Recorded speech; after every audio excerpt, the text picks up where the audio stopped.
I had a brother Fred, great guy, best looking guy, best personality, much better than mine. But he had a problem. He had a problem with alcohol. And he would tell me, don't drink, don't drink. He was substantially older, and I listened to him and I respected, but he would constantly tell me, don't drink. He'd also add, don't smoke. But he would say it over and over and over again. And to this day, I've never had a drink. I have no longing for it. I have no interest in it. To this day, I've never had a cigarette. Don't worry, those are only two of my good things. I don't want to tell you about the bad things. There's plenty of bad things too. But he really helped me. I had somebody that guided me. He had a very, very, very tough life because of alcohol, believe me. Very, very tough life. He was a strong guy, but it was a tough thing that he was going through. But I learned because of Fred. I learned. And that's what I think is so important. This was an idea that I had where if we can teach young people not to take drugs, just not to take them. When I see friends of mine that are having difficulty with not having that drink at dinner, where it's literally almost impossible for them to stop, I say to myself, I can't even understand it. Why would that be difficult? But we understand why it is difficult. The fact is, if we can teach young people and people generally not to start, it's really, really easy not to take it. And I think that's going to end up being the most important thing. To be a winner, and you're all winners, you've got to think like a winner. Sometimes in life to be successful, oftentimes, most of the time, you have to follow your instincts. You have to follow your gut.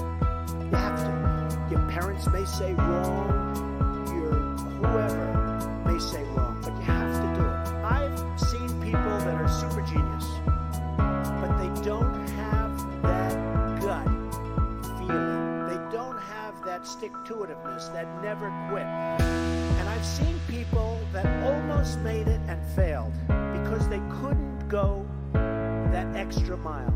They couldn't do it. So you get something, you never ever quit, never ever give up. You know, when people ask me about success, I've just started thinking about it over the last couple of years because I've seen a lot of it. You have to have an ability to handle pressure.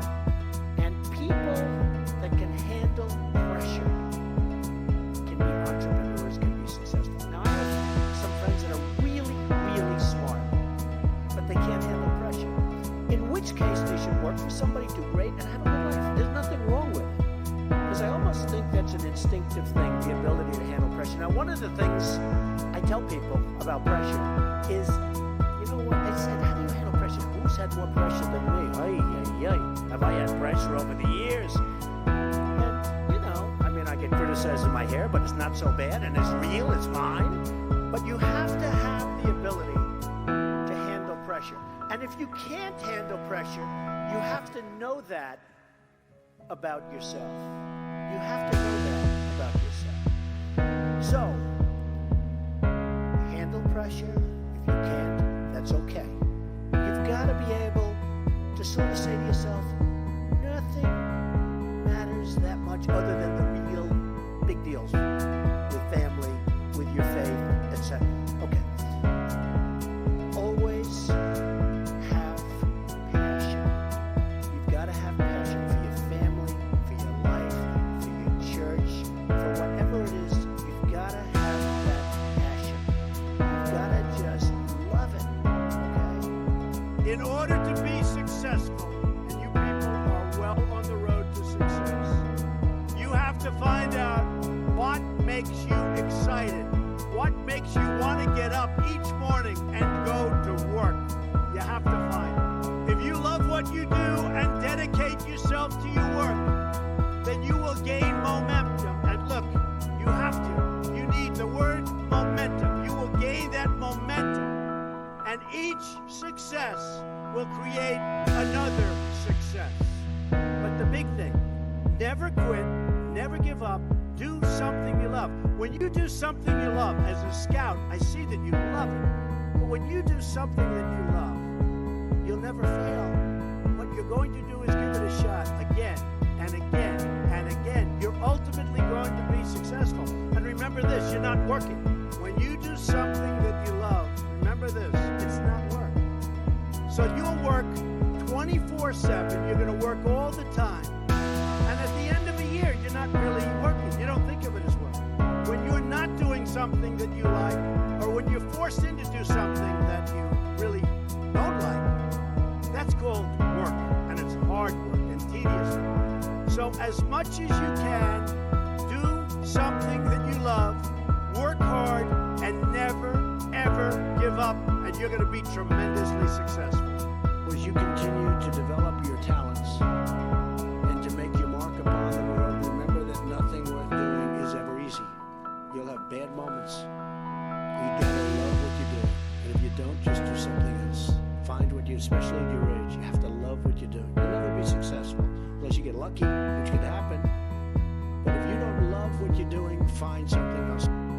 The more people tell you it's not possible, that it can't be done, the more you should be absolutely determined to prove them wrong. Treat the word impossible as nothing more than motivation. Relish the opportunity to be an outsider. Embrace that label.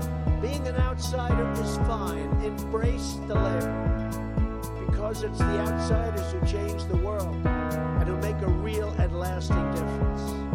The more that a broken system tells you that you're wrong, the more certain you should be that you must keep pushing ahead.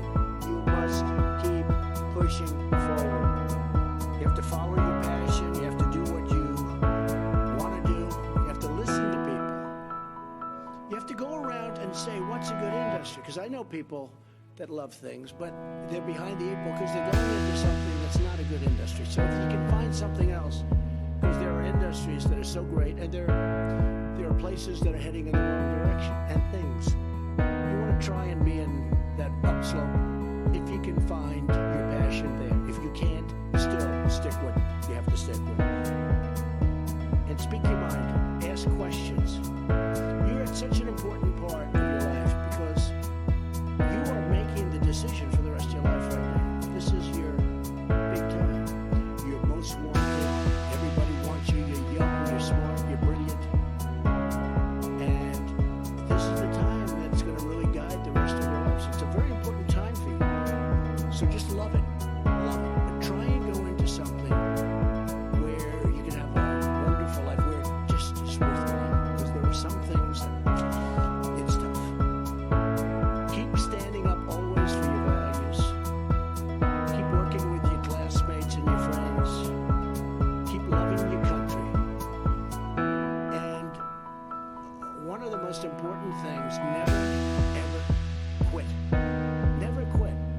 You know, I went to a great school. I went to the Wharton School of Finance. And in that school, I met a lot of people heading industry today and over the past, very smart people. But I've watched some of the people grow. I've watched some of the most incredible, brilliant students. And they didn't make it like other people made it because they didn't have that drive. They didn't have that never give up ability. I don't know if it's an ability or if you have it. Just, you can't quit.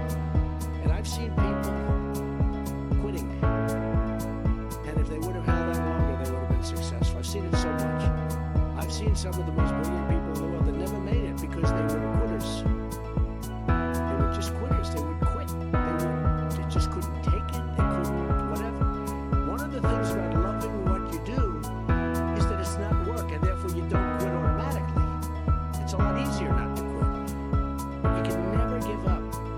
Now, you have to also have flexibility, though.